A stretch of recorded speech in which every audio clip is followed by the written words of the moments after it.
The Bride Comes to Yellow Sky. By Stephen Crane. Chapter 1.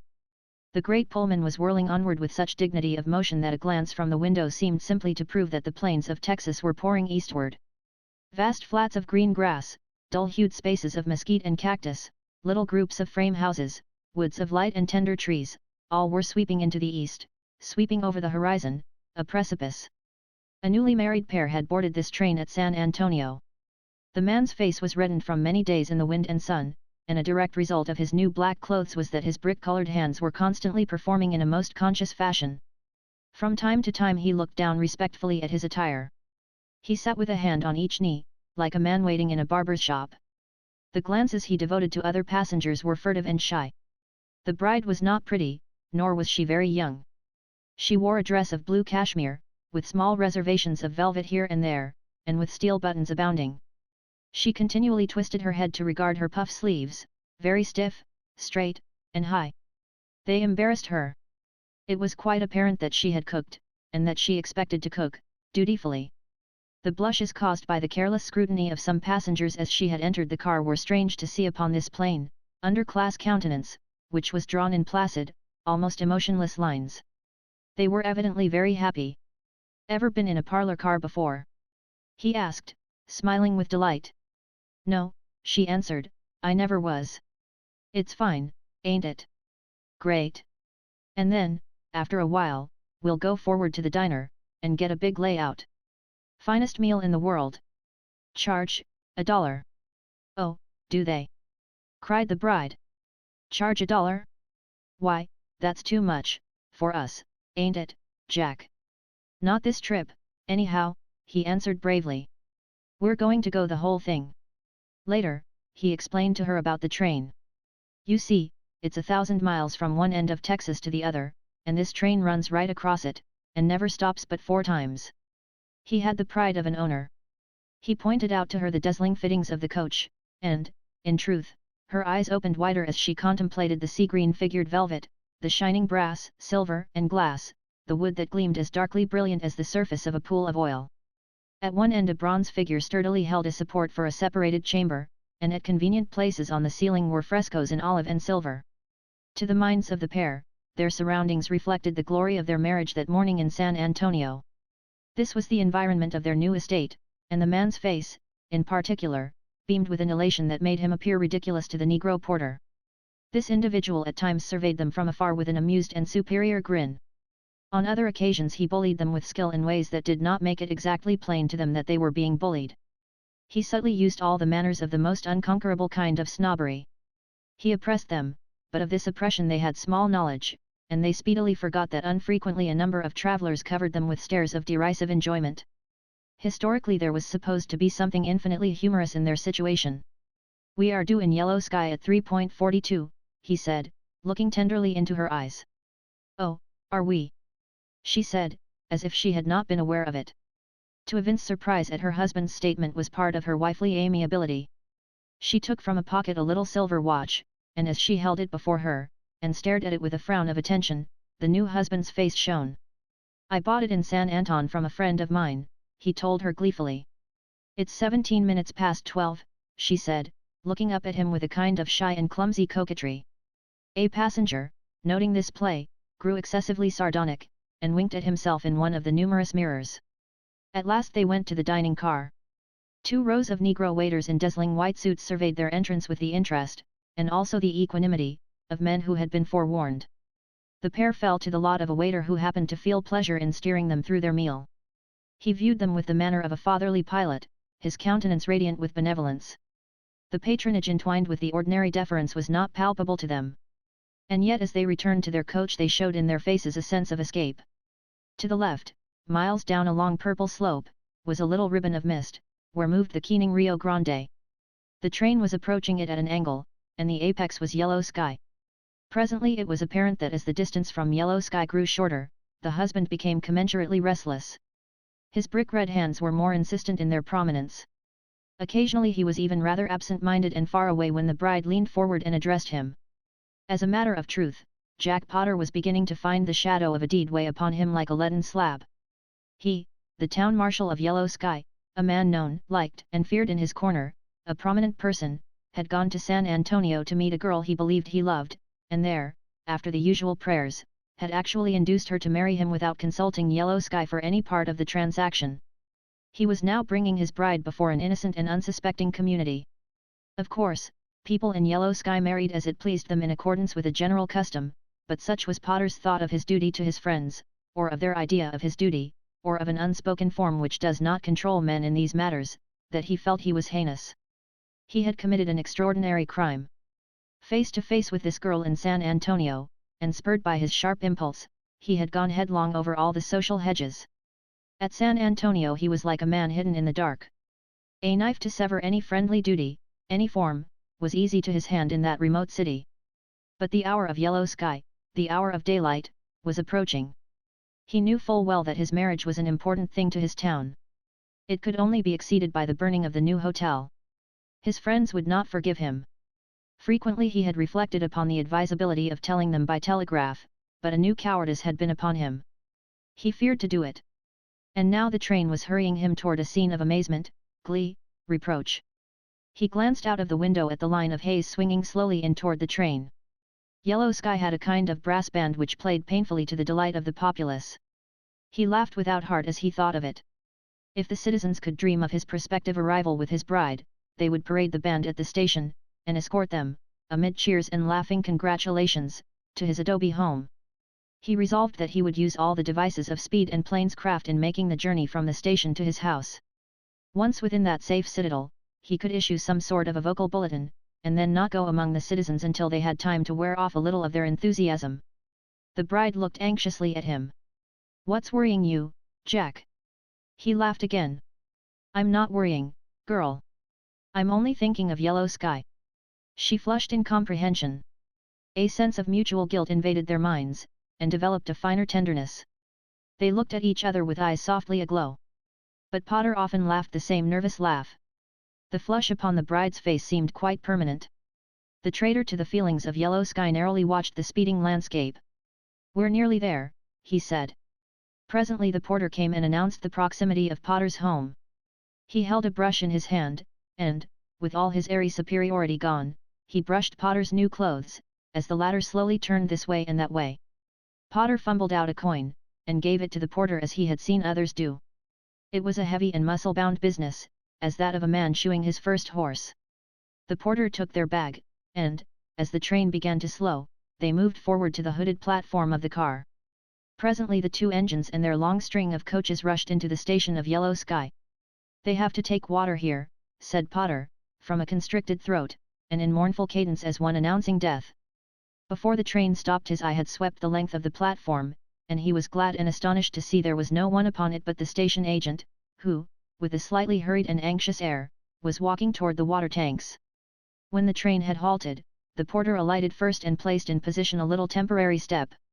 "Come on, girl," said Potter, hoarsely. As he helped her down, they each laughed on a false note. He took the bag from the negro, and bade his wife cling to his arm. As they slunk rapidly away, his hangdog glance perceived that they were unloading the two trunks, and also that the station agent, far ahead, near the baggage car, had turned, and was running toward him, making gestures. He laughed, and groaned as he laughed, when he noted the first effect of his marital bliss upon Yellow Sky.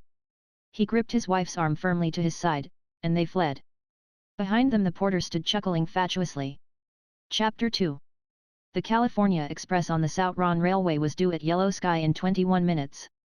There were 6 men at the bar of the Weary Gentleman Saloon. One was a drummer, who talked a great deal and rapidly, 3 were Texans, who did not care to talk at that time, and 2 were Mexican sheep herders, who did not talk as a general practice in the Weary Gentleman Saloon.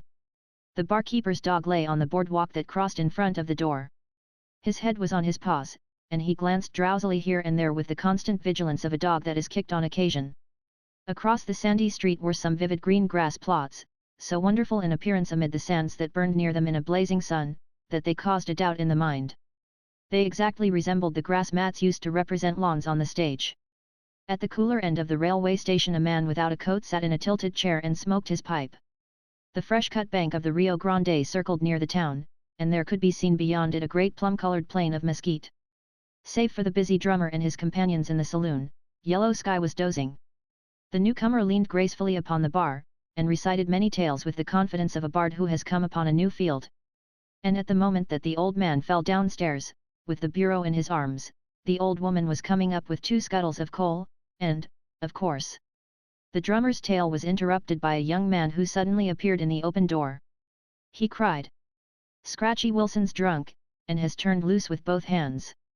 The 2 Mexicans at once set down their glasses, and faded out of the rear entrance of the saloon. The drummer, innocent and jocular, answered, "All right, old man. Suppose he has. Come and have a drink, anyhow." But the information had made such an obvious cleft in every skull in the room, that the drummer was obliged to see its importance. All had become instantly morose. "Say," said he, mystified, "what is this?" His 3 companions made the introductory gesture of eloquent speech, but the young man at the door forestalled them. "It means, my friend," he answered, as he came into the saloon, "that for the next 2 hours this town won't be a health resort." The barkeeper went to the door, and locked and barred it. Reaching out of the window, he pulled in heavy wooden shutters and barred them. Immediately a solemn, chapel-like gloom was upon the place. The drummer was looking from one to another. "But say," he cried, "what is this, anyhow? You don't mean there is going to be a gunfight?" "Don't know whether there'll be a fight or not," answered one man grimly. "But there'll be some shootin', some good shootin'." The young man who had warned them waved his hand. "Oh, there'll be a fight, fast enough, if anyone wants it. Anybody can get a fight out there in the street. There's a fight just waiting." The drummer seemed to be swayed between the interest of a foreigner, and a perception of personal danger. "What did you say his name was?" he asked. "Scratchy Wilson," they answered in chorus. "And will he kill anybody? What are you going to do? Does this happen often? Does he rampage round like this once a week or so? Can he break in that door?" "No, he can't break down that door," replied the barkeeper. "He's tried it 3 times. But when he comes you'd better lay down on the floor, stranger. He's dead sure to shoot at it, and a bullet may come through." Thereafter the drummer kept a strict eye on the door. The time had not yet been called for him to hug the floor, but as a minor precaution he sidled near to the wall. "Will he kill anybody?" he said again. The men laughed low and scornfully at the question. "He's out to shoot, and he's out for trouble. Don't see any good in experimentin' with him. But what do you do in a case like this? What do you do?" A man responded, "Why, he and Jack Potter." "But," in chorus, the other men interrupted, "Jack Potter's in San Anton." "Well, who is he? What's he got to do with it?" "Oh, he's the town marshal. He goes out and fights Scratchy when he gets on one of these tiers." "Wow!" said the drummer, mopping his brow. "Nice job he's got." The voices had toned away to mere whisperings. The drummer wished to ask further questions, which were born of an increasing anxiety and bewilderment, but when he attempted them, the men merely looked at him in irritation, and motioned him to remain silent. A tense waiting hush was upon them. In the deep shadows of the room their eyes shone as they listened for sounds from the street. One man made 3 gestures at the barkeeper, and the latter, moving like a ghost, handed him a glass and a bottle. The man poured a full glass of whiskey, and set down the bottle noiselessly. He gulped the whiskey in a swallow, and turned again toward the door in immovable silence. The drummer saw that the barkeeper, without a sound, had taken a Winchester from beneath the bar. Later, he saw this individual beckoning to him, so he tiptoed across the room. "You better come with me back of the bar." "No, thanks," said the drummer, perspiring. "I'd rather be where I can make a break for the back door." Whereupon the man of bottles made a kindly but peremptory gesture. The drummer obeyed it, and finding himself seated on a box, with his head below the level of the bar, balm was laid upon his soul at sight of various zinc and copper fittings that bore a resemblance to plate armor. The barkeeper took a seat comfortably upon an adjacent box. "You see," he whispered, "this here Scratchy Wilson is a wonder with a gun, a perfect wonder, and when he goes on the war trail, we hunt our holes, naturally.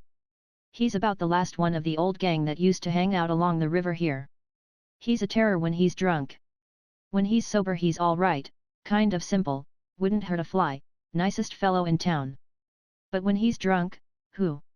There were periods of stillness. "I wish Jack Potter was back from San Anton," said the barkeeper.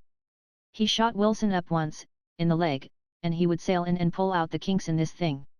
Presently they heard from a distance the sound of a shot, followed by 3 wild yells. It instantly removed a bond from the men in the darkened saloon. There was a shuffling of feet.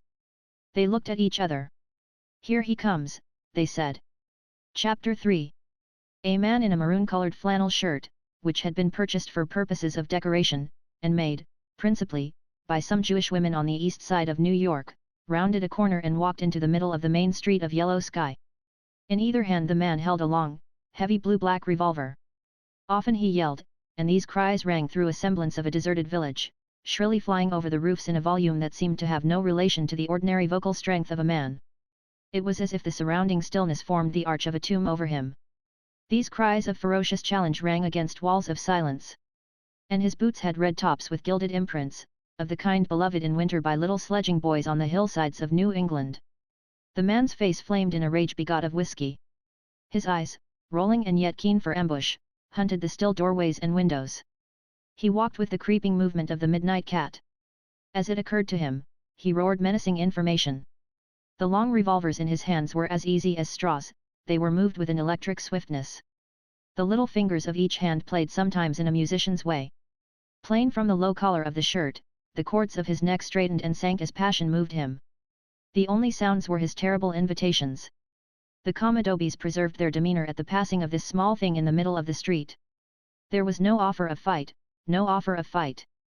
The man called to the sky. There were no attractions. He bellowed and fumed and swayed his revolver here and everywhere. The dog of the barkeeper of the Weary Gentleman Saloon had not appreciated the advance of events. He yet lay dozing in front of his master's door. At sight of the dog, the man paused and raised his revolver humorously. At sight of the man, the dog sprang up and walked diagonally away, with a sullen head and growling. The man yelled, and the dog broke into a gallop. As it was about to enter an alley, there was a loud noise, a whistling, and something spat the ground directly before it. The dog screamed, and, wheeling in terror, galloped headlong in a new direction. Again there was a noise, a whistling, and sand was kicked viciously before it. Fear-stricken, the dog turned and flurried like an animal in a pen. The man stood laughing, his weapons at his hips. Ultimately the man was attracted by the closed door of the Weary Gentleman Saloon. He went to it, and, hammering with a revolver, demanded drink.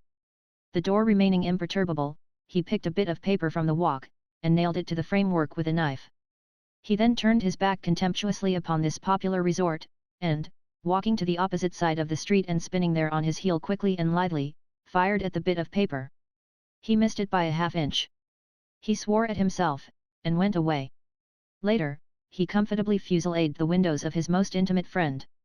The man was playing with this town. It was a toy for him. But still there was no offer of fight.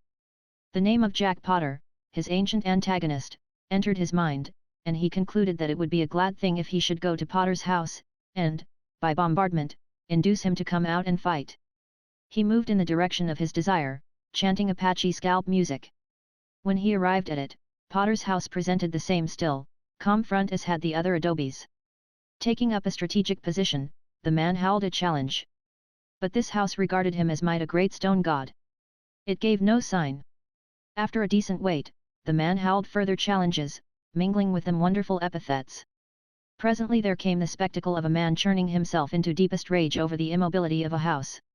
He fumed at it as the winter wind attacks a prairie cabin in the north. To the distance there should have gone the sound of a tumult like the fighting of 200 Mexicans. As necessity bade him, he paused for breath or to reload his revolvers. Chapter 4. Potter and his bride walked sheepishly and with speed. Sometimes they laughed together shamefacedly and low.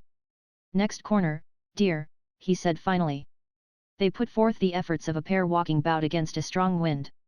Potter was about to raise a finger to point the first appearance of the new home, when, as they circled the corner, they came face to face with a man in a maroon-colored shirt, who was feverishly pushing cartridges into a large revolver. Upon the instant the man dropped this revolver to the ground, and, like lightning, whipped another from its holster. The second weapon was aimed at the bridegroom's chest. There was a silence. Potter's mouth seemed to be merely a grave for his tongue. He exhibited an instinct to at once loosen his arm from the woman's grip, and he dropped the bag to the sand. As for the bride, her face had gone as yellow as old cloth. She was a slave to hideous rites, gazing at the apparitional snake. The two men faced each other at a distance of 3 paces. He of the revolver smiled with a new and quiet ferocity. "Tried to sneak up on me," he said. "Tried to sneak up on me." His eyes grew more baleful. As Potter made a slight movement, the man thrust his revolver venomously forward.